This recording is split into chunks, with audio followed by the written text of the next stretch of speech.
Olá, meu nome é Jorge, sou professor de Física e hoje a gente vai estudar a óptica geométrica. A óptica geométrica é a parte da física que estuda a luz e os fenômenos luminosos, né, através da geometria. Ok? Então vamos começar definindo o objeto principal da óptica, né? O objeto principal que seria a luz. Então vamos definir o que seria a luz. A luz é um agente físico capaz de sensibilizar nossos órgãos visuais, ou seja, a nossa retina. É uma pele que recobre o olho internamente, no fundo do olho.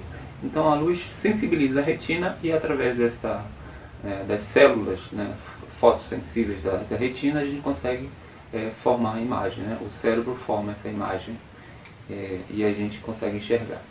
Então, numa outra parte, em outro momento, eu vou estudar um pouco mais as propriedades da luz, que seria a óptica física, ok? Algumas propriedades e definir o que seria a luz realmente. Na óptica geométrica a gente vai ficar limitado apenas ao estudo geométrico, ok? Então vamos definir como representar essa luz para começar. Então, na óptica geométrica, para representar a luz, a gente vai usar através de um vetor, né? Na verdade a gente vai chamar de raio de luz, e esse raio de luz é uma linha orientada, né? Que fornece a direção e o sentido de propagação da luz. Então, por exemplo, quando na óptica geométrica a gente utiliza essa representação, a gente está definindo o sentido do raio de luz, né? Então a luz seria composta por raios, né? E para que a geometria, né, ela consiga definir alguns conceitos dessa óptica geométrica. Então a gente tem um raio de luz e ele, através dessa reta, eu consigo definir o sentido desse raio, né? De onde ele está saindo e aonde ele está chegando. Tudo bem? Quando você tem um conjunto de raios de luz, você consegue definir esse conjunto como um feixe de luz. Então um feixe de luz é um conjunto de raios de luz, né? E com relação ao feixe de luz, a gente tem alguns tipos aqui, ok? Que a gente pode, por exemplo, definir como um feixe paralelo, quando você tem um conjunto de raios de luz, todos uniformes, né? E com a mesma distância entre eles. Então você tem um conjunto paralelo. Vamos imaginar aqui um exemplo, por exemplo, no caso de um holofote, no exemplo do holofote, ou um canhão de luz, tudo bem? Um canhão de luz, você tem um feixe de raios de luz e você considera aproximadamente paralelo esses raios de luz. No caso de um holofote, um canhão de luz, você teria na verdade um feixe cilíndrico, né? Se você considerar que esses raios de luz estão saindo de toda a superfície desse holofote, né? Imaginando circular, esse feixe representa um cilindro, né? Os raios formando esse cilindro, tudo bem? Você também tem um feixe, quando você tem um conjunto de raios de luz, só que convergente. Então aqui eu tenho um feixe cônico convergente. Por que convergente? Porque imagina aqui uma lente, né? Você tem a luz atravessando uma lente. Essa aqui é uma lente convergente.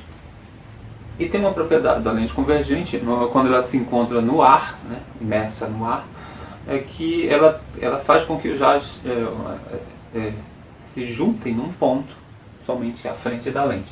Então você está fazendo com que os raios sofram uma convergência até um certo ponto aqui. Então tem uma lente convergente. E aí você forma esse conjunto, esse feixe de luz, né, de raios de luz, de uma forma cônica, se juntando num ponto somente. Então eu tenho um feixe convergente, ok? De uma forma diferente, você tem, por exemplo, então aqui vamos dizer uma lupa, né? Uma lupa é uma lente que faz convergir os raios de luz, tudo bem? É o exemplo, nosso exemplo. De uma maneira diferente, você tem um feixe cônico divergente, por exemplo. Vou dar um exemplo aqui de colocar assim: um feixe cônico divergente Quando a partir de um ponto luminoso, esses raios divergem ou se afastam desse ponto e não convergem para ele. Diferente do convergente, o divergente seria, por exemplo, vamos imaginar uma lanterna. Vou colocar aqui uma lanterna. Uma lanterna, por exemplo, tem uma lâmpada LED, né? Uma lâmpada LED aqui. E a partir desse ponto aqui, seria onde está a lâmpada. Então, isso aqui, imagine que seja uma lanterna, tudo bem? Aí você tem a lâmpada LED aqui, que é uma fonte luminosa. E os raios vão, a partir desse ponto luminoso,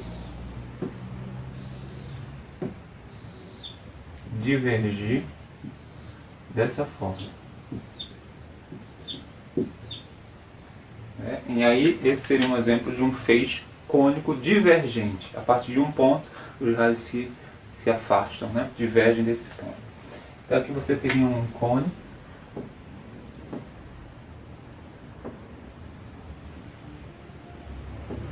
Assim, né? Então, a partir de um ponto, você tem os raios divergindo desse ponto. Tudo bem? Então você tem a representação da luz através de um raio de luz, ou um feixe de raios de luz, e com base nessa representação a gente consegue descrever e calcular alguns conceitos importantes na óptica geométrica, certo? Então vamos lá. Deixa eu apagar aqui. Aqui na nossa figura principal, a gente tem os três protagonistas desse cenário, que seria a óptica geométrica. A gente tem que ter um observador, eu vou chamar de número 1. Então, o número 1, observador.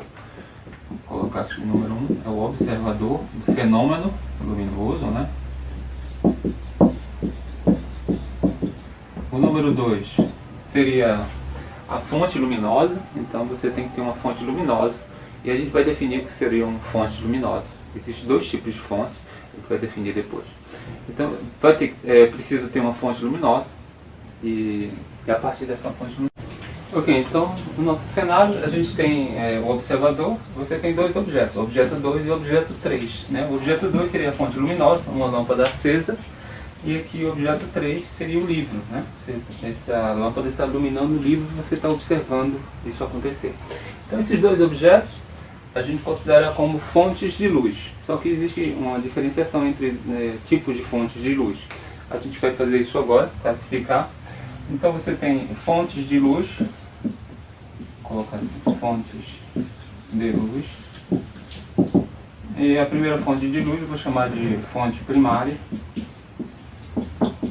Seria o objeto número 2, essa lâmpada acesa. Então fonte primária de luz. Vamos ver o que seria isso. Vou chamar de objeto luminoso. Então, a fonte primária do objeto luminoso é aquela fonte que produz sua própria luz. Ela gera sua própria luminosidade. E ela emite essa luminosidade. Então, um objeto que produz sua própria luminosidade eu vou chamar de fonte primária. Tudo bem? Então, vamos colocar assim. Gera sua própria luz. Seria o objeto número 2, ok? Essa lâmpada acesa do abajur. Então, gera sua própria luz. E aí vamos dar exemplos de fontes primárias. Por exemplo, esse abajur, né, essa lâmpada acesa, seria um exemplo. Vamos dar outros exemplos aqui. Por exemplo, o Sol. A nossa estrela mais próxima, ela gera sua própria luminosidade, então, portanto, o Sol é uma fonte primária de luz. As estrelas, de modo geral, as estrelas, e uma lâmpada acesa, que é o nosso caso aqui, tudo bem? Então, gera sua própria luz, fonte primária. E o segundo tipo de fonte de luz seria a fonte secundária. Então, vamos colocar aqui, número 2, seria o nosso livro. Né? A gente recebe a luminosidade do livro e a gente consegue enxergar esse livro. É uma fonte secundária de luz. E vamos ver por que isso é definido dessa forma. Fonte secundária eu vou chamar de objeto iluminado.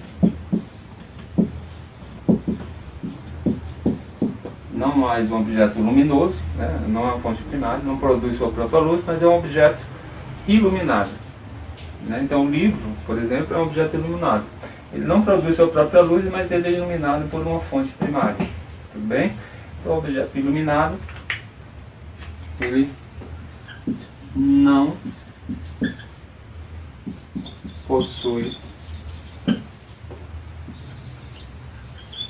luz própria. Ele não gera sua própria luz, ele apenas reflete essa luz.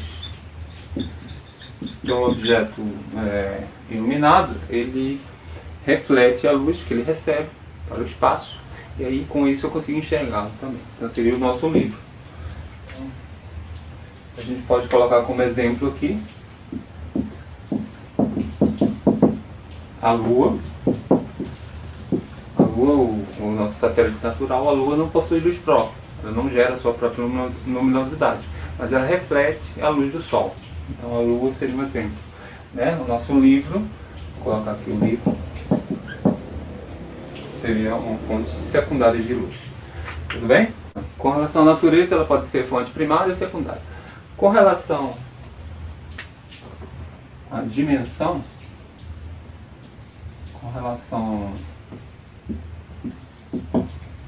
a dimensão dessa fonte,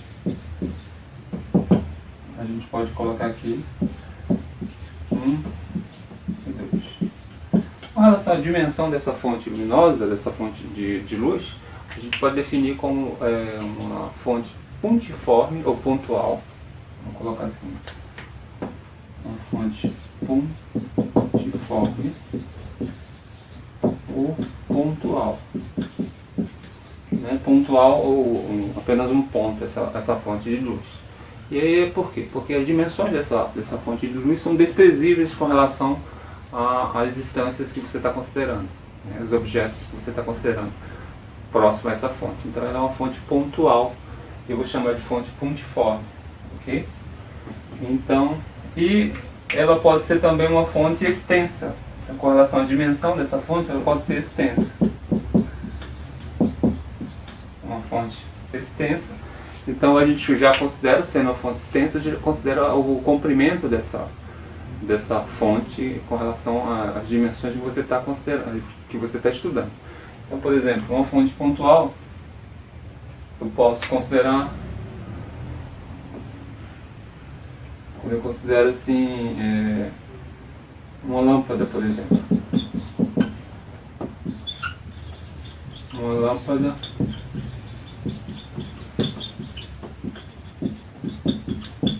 no teto. Considero uma lâmpada no teto, está iluminando o ambiente, eu considero uma fonte pontual, pontiforme, por exemplo. As dimensões dessa lâmpada não são importantes para a análise do nosso fenômeno. Agora, se você considerar uma fonte extensa, por exemplo, vou colocar aqui o Sol, né? O Sol, ele ilumina, ele emite radiação, e essa radiação solar, ela chega à Terra, né? Iluminando a Terra. Então você considera o Sol como uma fonte extensa, né? Então, por exemplo, o Sol, a luz do Sol. E a gente sabe que a luz eu considero uma fonte extensa, o Sol, né, que ilumina a Terra. A gente considera que os raios do Sol chegam mais ou menos paralelos na Terra. Então você tem aqui, por exemplo, a Terra e o Sol está aqui. E os raios do Sol a gente considerando o Sol como uma fonte extensa, a gente considera que os raios estão chegando aproximadamente paralelos na Terra, dessa forma. Tá? Os raios de Sol. Então, isso com relação à dimensão. Então, vamos ver agora com relação à emissão dessa fonte. Então, com relação à emissão,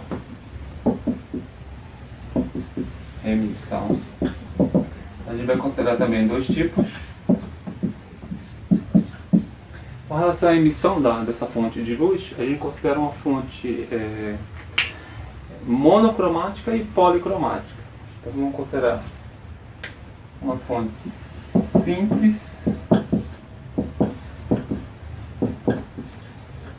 ou monocromática.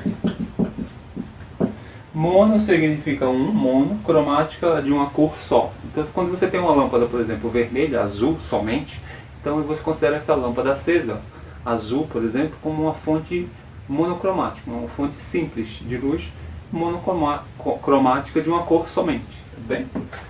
Então seria o caso. E uma fonte, vou chamar de fonte composta, com relação à emissão de luz, fonte composta seria uma fonte policromática.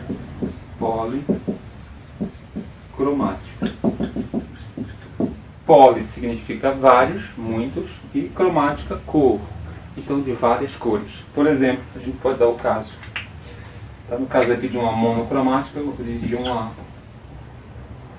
lâmpada no ambiente, uma lâmpada verde, por exemplo, de uma única cor, seria uma fonte monocromática.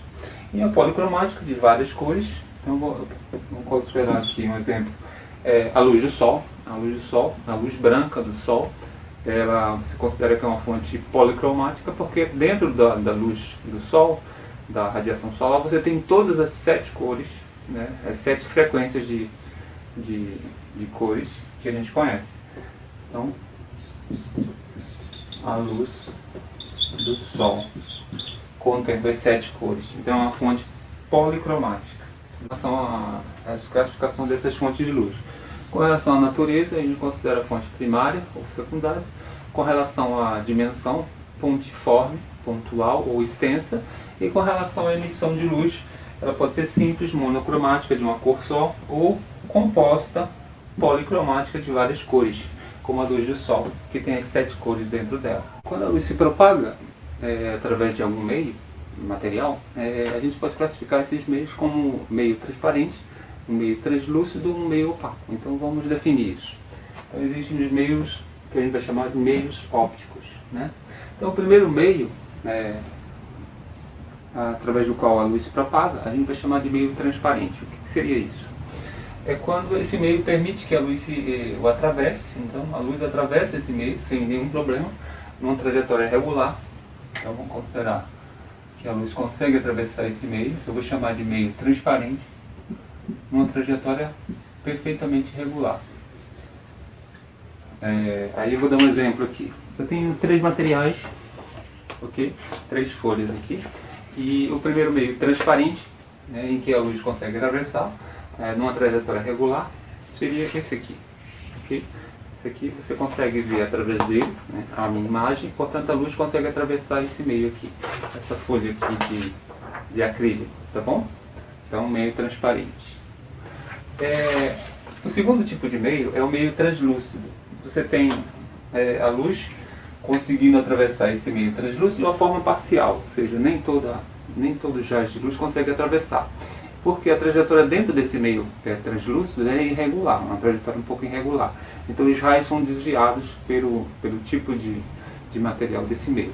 Então você tem a luz atravessa o meio translúcido de uma forma parcial e você considera uma trajetória irregular da luz dentro desse meio. Então esse meio é considerado translúcido. Por exemplo, comparar com o meio transparente. Então o meio transparente, você consegue ver a imagem, né, através dele. E o meio translúcido seria esse aqui. Aqui você consegue ver algumas sombras. Deixa eu colocar aqui. Se eu colocar um objeto aqui atrás, você consegue ver algumas sombras desse objeto, né, porque a luz não consegue atravessar, você não consegue enxergar a minha mão com tanta nitidez. Então parte da luz atravessa, parte é desviada dentro do material. Você vê algumas sombras. Esse aqui é o meio translúcido, tudo bem? Então uma trajetória irregular da luz seria esse meio. E o meio opaco, a luz não atravessa o meio opaco, ou seja, ele não permite que a luz passe por ele. E aí essa luz parte absorvida, né, no meio opaco, esse meio absorve essa luz ou ele reflete essa luz, né? A luz bate no meio e volta. Você tem uma parte refletida e uma parte absorvida por esse meio opaco. Mas a luz não consegue atravessar um meio opaco. Seria terceiro tipo de material que eu tenho aqui, né? Então, transparente, translúcido, né? O translúcido a gente conhece no dia a dia, por exemplo, um papel vegetal. Aquele papel vegetal é um meio translúcido, né? Por exemplo, uma janela de um vidro fosco ou muito grosso, a gente pode considerar aquele vidro que tem algumas ranhuras, alguns desenhos. Então é um vidro, a gente pode considerar translúcido, né? Um vidro transparente, aqui translúcido, meio translúcido, e o meio opaco seria quando a luz não consegue atravessar. Aqui você tem o meio opaco, a luz não atravessa. Eu vou colocar minha objeto atrás desse meio, você não vai conseguir observar esse objeto, né? A luz que a minha mão está emitindo não consegue chegar até você. Então esse meio aqui não permite a passagem da luz, é um meio opaco. Tudo bem? Então fica assim definido os meios ópticos. Ok? E para finalizar essa primeira parte, né, da luz, a definição e a representação da luz, a gente vai definir algumas propriedades importantes. Então, por exemplo, você tem a propagação retilínea da luz. Então a luz, a gente considera aqui na óptica geométrica, é muito importante, que a luz propaga sempre em linha reta. Ou seja, quando você descrever os raios de luz, você descreve os raios de luz sempre em linha reta. Então, a luz propaga em linha reta, você tem consequências disso, né? Você tem a formação das sombras. Então, devido à propagação ser retilínea, você tem a formação da sombra. Então, quando o objeto é iluminado, você tem uma sombra projetada. A gente pode projetar a sombra de um objeto no anteparo, e devido à propagação retilínea da luz. Então, a gente vai estudar um pouco mais depois essas propriedades.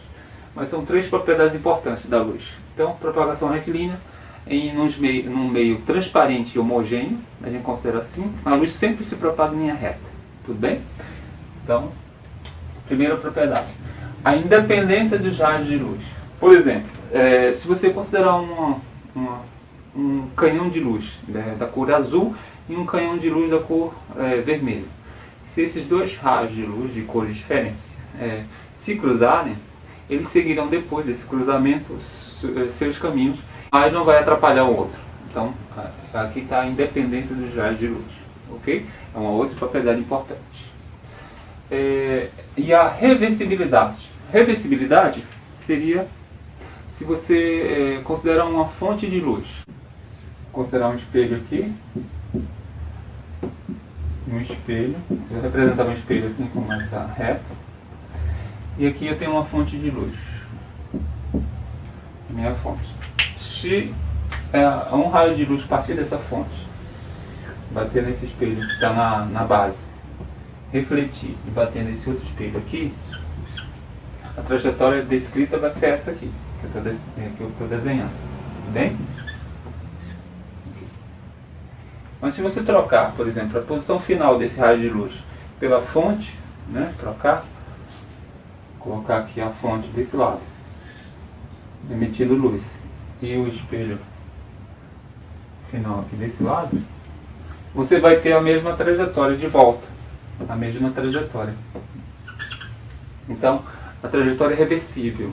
Isso significa o seguinte, por exemplo, na prática, você tem aqui o espelho retrovisor, por exemplo, espelho retrovisor do carro.